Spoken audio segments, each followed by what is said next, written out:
Assalamualaikum. Tidak terasa kita sudah memasuki bulan Juni yang artinya sudah waktunya gajian. Alhamdulillah. Nah, kali ini Bu Nidu mau berbagi tips bagaimana mengatur keuangan rumah tangga dan menabung emas antam. Simak terus ya. Jangan lupa sebelumnya subscribe dulu. Kritik dan saran yang membangun juga selalu Bu Nidu tunggu di kolom komentar. Terima kasih banyak. Pertama, kita tuliskan dulu penghasilan setiap bulannya.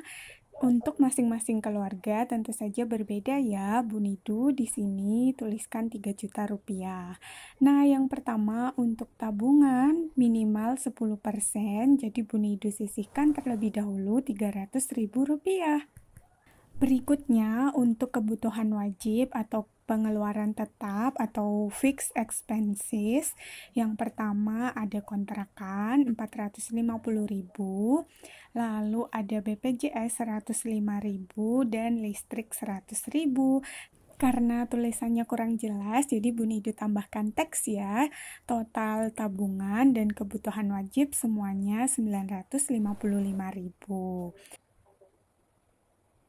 Berikutnya, untuk kebutuhan atau living cost, yang pertama ada grocery atau belanja bulanan. Di sini termasuk beras, minyak goreng, sabun, shampoo, deterjen, dan lain sebagainya. Bu Nidu anggarkan 300.000 rupiah.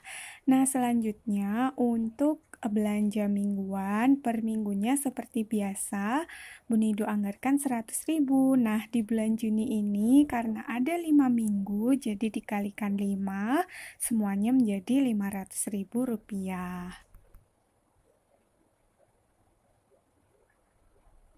Kebutuhan selanjutnya adalah galon dan gas.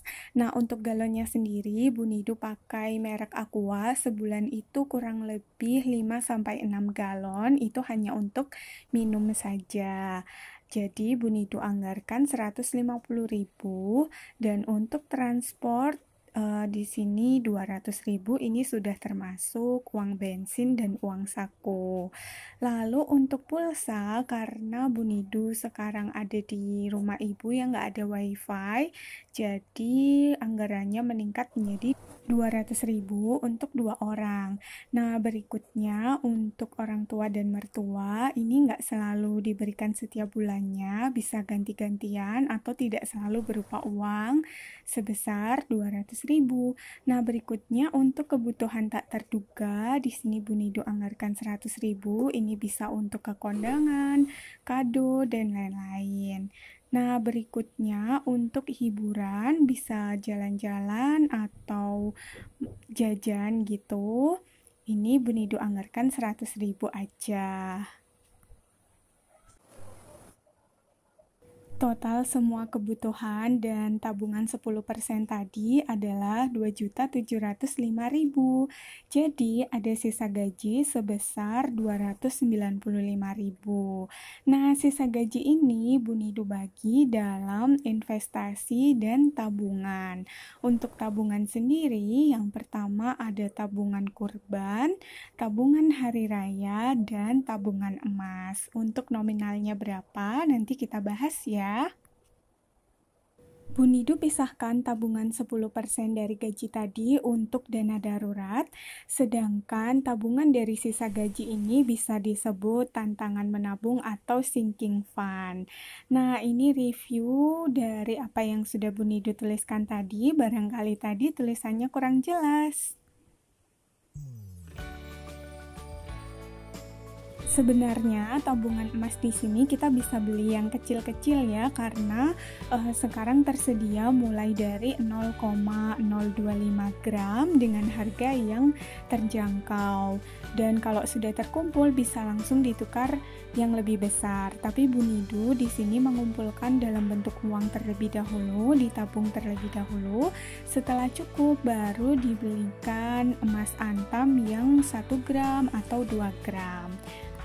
Nah, untuk cara menabungnya, Bunidu membuat kotak-kotak. Yang pertama untuk tabungan emas, Bunidu buat 5 kotak ke samping dan 6 kotak ke bawah. Untuk nominalnya, Bunidu isi mulai dari 10.000, 20.000, 30.000, 40.000, dan 50.000. Cara ini sudah pernah Bunidu share di video sebelumnya. Nah, berikutnya yang agak berbeda untuk tabungan kurban. Di sini Bunidu targetkan 3 juta rupiah dalam 1 tahun. Nah, Bunidu rencananya menabung setiap minggu 70.000 atau kalau mau harian 10.000 per hari. Karena nominalnya sama, langsung aja Bunidu selesai. Tabungan emas ini sifatnya tabungan jangka panjang ya, jadi uang kita bisa terhindar dari inflasi. Nah, di mana tempat membeli emasnya? Kita bisa membeli emas Antam di butik Antam, atau kita juga bisa membeli dari Galeri 24 Pegadaian. Dan yang ketiga, kita juga bisa membeli dari reseller resminya. Maksud Bunidu di reseller emas mini yang biasanya juga menyediakan emas Antam. Nah, kira-kira sekian dulu video dari Bunidu. Mohon maaf jika ada yang kurang berkenan. Di sini Bunidu tidak bermaksud untuk pamer atau ria, tapi berbagi pengalaman pribadi. Semoga ada manfaat yang bisa diambil dan wassalamualaikum.